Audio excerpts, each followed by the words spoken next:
కాబట్టి ఇప్పుడు అధ్యక్షులు వారు అలాగే సర్వాధ్యక్షులు అనసూయమ్మ చెప్పినటువంటిది మనందరం విన్నాము.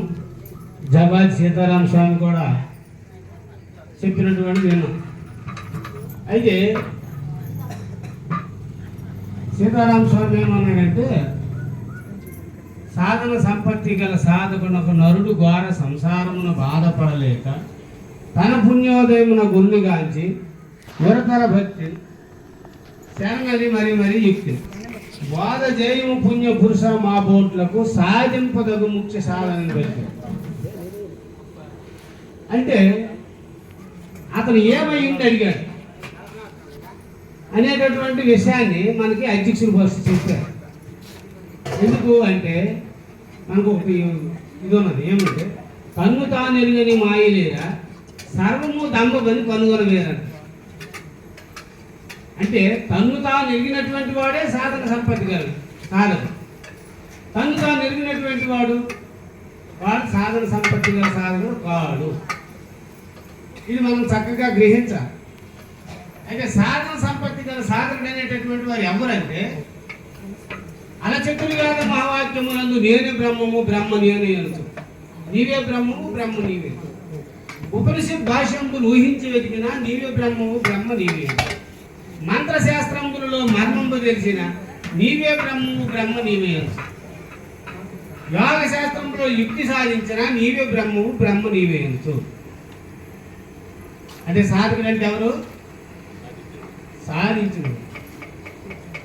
అలా చతుర్వేద మహావాక్యములందు ఈ శ్రవణేంద్రుల ద్వారా ఏదైతే వెళ్తుందో అదే బ్రహ్మమని, చర్మేంద్రుల ద్వారా సృష్టిని నిరిగేటటువంటి అదే బ్రహ్మమని, చక్షురేంద్రుల ద్వారా వీక్షించుతున్నటువంటిది అదే బ్రహ్మమని, అలాగే జమాచే రుచులు అనేటటువంటిది అదే బ్రహ్మమని, అట్లాగే జ్ఞానరంధ్రము చేత గంధములా గ్రహించి అదే బ్రహ్మమని, వేదాంత సిద్ధాంతాలల్ల వ్యాఖ్యలల్ల నిశ్చయింతులు నిగమవితాడు. వేదాంత సిద్ధాంత వ్యాఖ్యలల్ల నిశ్చయింతులు నిత్యము నిగమవితాడు.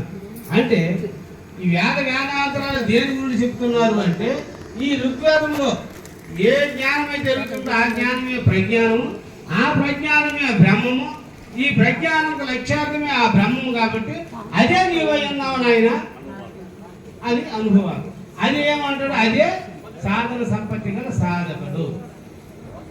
అట్లాగే అహం బ్రహ్మాస్మిని రెండో వేదం. అది ఏమైంది? అహం అనేటటువంటిది ఇప్పుడు నేను అంటున్నాం.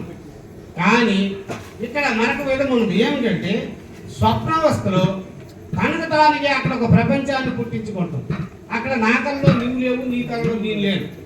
కానీ కళలోన నీ కళలో నిన్ను నన్ను, నా కళలో నిన్ను నేను, ఇవన్నీ లోపల బ్రహ్మతే. అక్కడ మనం అంత వ్యవహారం చేస్తాము. అక్కడ ఎవరు ఉన్నారా? లేదు కదా. ఈ అహమే అక్కడ బ్రహ్మస్వరూపము ధరించి ఇచ్చేస్తుంది. అలాగే తత్వము అసే ఈ జాగ్రత్త స్వప్నంలో ఏదైతే ఆడుతుందో అదే తత్వ. అంటే ఎక్కడ? సుషుప్తి అవస్థ యందు కారణ శరీరం ముందు లీనమై ఈ రెండు అనేటటువంటి తత్పదము తొంపదము. దీనికి మన పెద్దలు ఉపదేశ వాక్యం అంటారు. ఈ ఉపదేశ వాక్యం అనేటటువంటి మనం చక్కగా గ్రహించినప్పుడు ఈ తత్వం అసి బ్రహ్మ, ఈ తత్వ తొంపదము తత్పదంలో కలుచుడు వల్ల అసి అయింది. అసి అంటే ఒక్కటైంది. ఒక్కటవడం వల్ల ఏమైంది? అది బ్రహ్మం అయింది. అంటే బ్రహ్మం అని అనరు, కానీ బ్రహ్మం అయింది. ఈ తత్పదం బ్రహ్మ. ఆ తర్వాత ఐమాత్మ బ్రహ్మ. ఏ మహాకారణ శరీరం అయితే ఉన్నదో ఆ మహాకారణ శరీరంలో ఈ ఋగ్వేదము, యజుర్వేదము, సామవేదం అనేటటువంటి ఈ మూడు కూడా ఏ ఆత్మ ఎందైతే పరిభవించి తిరుగుతున్నాయో అదే ఐమాత్మ బ్రహ్మ. ఎందుకంటే ఇందాక అధ్యక్షుడు చెప్పారు, ఆ ఆత్మ నుండే ఈ సర్వ జగత్తు కూడా వచ్చింది.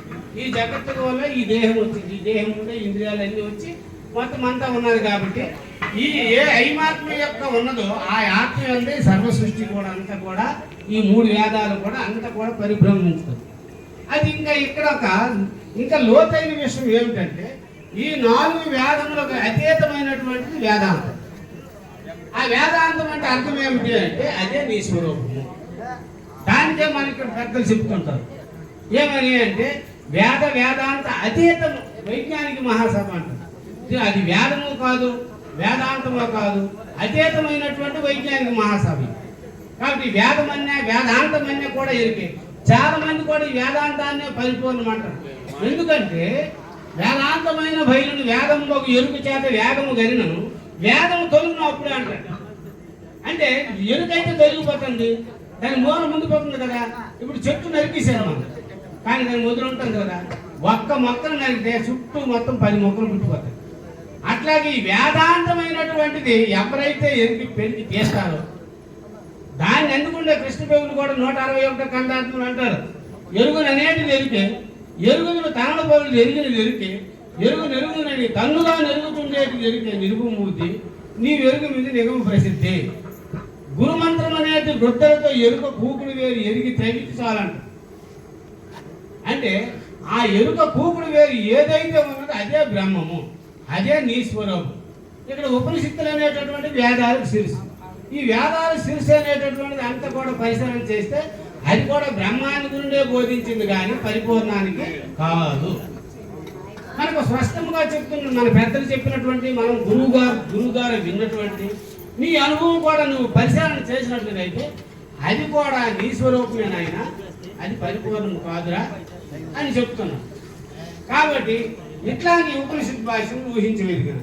అలాగే ఇక్కడ ఏమంటాడు, యోగ శాస్త్రములు యుక్తి సాధించిన నీవే బ్రహ్మము నీవే అంటాడు. అంటే యోగ శాస్త్రం అంటే ఏమిటి? మనకు 4 ఉన్నాయి. సాంఖ్యం 1, 25 ఇంద్రియములు ఇవి ఆత్మ కాదని ఇన్నింటి ఎరిగిన ఎరిగే పరమాత్మ సాంఖ్యయోగం చెప్తారు. తారక యోగం ఏమని చెప్తుంది? ఈ ఆధార స్వాదిష్ట మణిపూర్క అనాథ విశుద్ధ ఆగ్నేయ సహస్రారంలో ఉండేటటువంటి అది నీ స్వరూపం అని యోగ శాస్త్రంలో అంటే అమ్మస్తం ఏమవుతుంది? ఈ మనసు అనేటటువంటిది బ్రహ్మము లయమైతే ఈ బ్రహ్మము అదే అని చెప్తుంది. అంటే యోగము కూడా అక్కడ అని చెప్తుంది. మళ్ళీ ఏమంటాడు? జీవ బ్రహ్మ ఐక్యం అని చెప్తాను. జీవుడు అంటే వేరేగా ఉన్నదా? అది మన భ్రాంతితో ఇదంతా జీవుడని, ఈ అష్టభాషలతో కూడుకునేటటువంటిదే జీవుడని, ఈ జాగ్రత్త స్వప్న సుశుక్తులలో ఉండేటటువంటిదే జీవుడని మనము భ్రాంతి చేత అనుకుంటాం. వాస్తవంగా అది ఉన్నదా? భ్రమేనహం భ్రమేనత్వం భ్రమేనుపాసక జన భ్రమేనేశ్వర భావాత్మకం బ్రహ్మమూలం మిదం జగత్. ఈ బ్రహ్మ వల్లే ఉన్నది కానీ ఉన్నటువంటి వస్తువు ఒకటేనైనా ఆ బ్రహ్మమే అని చెప్తాను. ఆ బ్రహ్మానికి ఒక 0 తగిలించినాం, ఏమైంది? అక్కడ సుశుక్తి ఏర్పడింది, అంటే 10 అయింది. ఆ 10కి ఒక 0 తగిలించినాం, ఏమైంది? స్వప్నమైంది, 100 అయింది కదా. ఆ 100కు ఒక 0 తగిలిస్తే ఏమైంది? 1000 అయింది. అదే సహస్రారం అని ఈ మనసు అనేటటువంటిది లయపరిచినప్పుడు అదే జీవ బ్రహ్మైక్యమని చెప్తున్నారు పెద్దలు. చాలా మతస్థులు రాస్తున్నారు. కానీ వాస్తవంగా జీవుడు అనేటటువంటిది ఉన్నదా అంటే లేదు. అది కూడా ఒక పరికరమే. అది నిజంగా ఉండేటటువంటి సుశుక్తిలో కూడా తూర్యంలో కూడా తూర్యతీతంలో కూడా పనిచేయాలి కదా. మరేమి సుశుక్తిలోకి వెళ్ళేటప్పుడు ఏమైపోతుంది? దానికి నిజమైనటువంటి స్వహాశక్తి లేదు. దానికి సత్తాన్ని ఇచ్చినటువంటి ఆత్మే నేనే, నా మనసుకి సత్తాన్ని ఇచ్చినటువంటిది నేనే. కాబట్టి ఇది కూడా బ్రహ్మము కాదు. యోగ శాస్త్రములో యుక్తి సాధించిన నీవే బ్రహ్మము నీవే అయ్యున్నావు నాయన. మంత్రశాస్త్రములో మర్మము తెలిసిన నీవే బ్రహ్మ నీవు. ఏ మంత్రాన్ని ఎరుగు. ఇప్పుడు చిన్న ఒక ఉదాహరణ అనుకున్నాం. ఇప్పుడు రాముడు ఉన్నాడు, రామ రామ రామ అని అంటాం.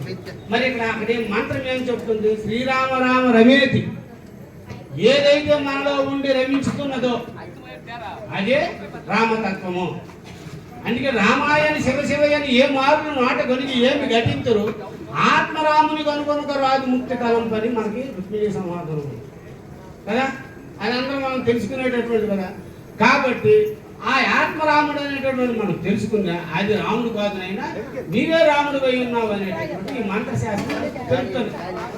ఈ మంత్రశాస్త్రాలు తెలిపినటువంటి విషయాన్ని జై బలో సద్గురు మహారాజ్కి ఏం నిద్రించండి. మంత్రశాస్త్రాల్లో మర్మం ఎరిగినటువంటి నీవే బ్రహ్మం అని చెప్తున్నది. వేదాంత సిద్ధాంతాలలో కూడా ఈ 4 కూడా ఈ నీవేరా నాయన నీ స్వరూపమే చక్కగా మనకు చెప్పినటువంటి విషయం. ఇప్పుడు ఎక్కడికి వచ్చిన తర్వాత ఏమైంది? మన బాధకు వచ్చినప్పటికీ సాధకుడైన సాధింపదగు ముఖ్య సాధనను కలిగే గురువుకి ఏమంటాడు, నాయన మేము సాధించింది ఏది సాధిస్తే మాకు జన్మ రాయించినది అది బోధించు కానీ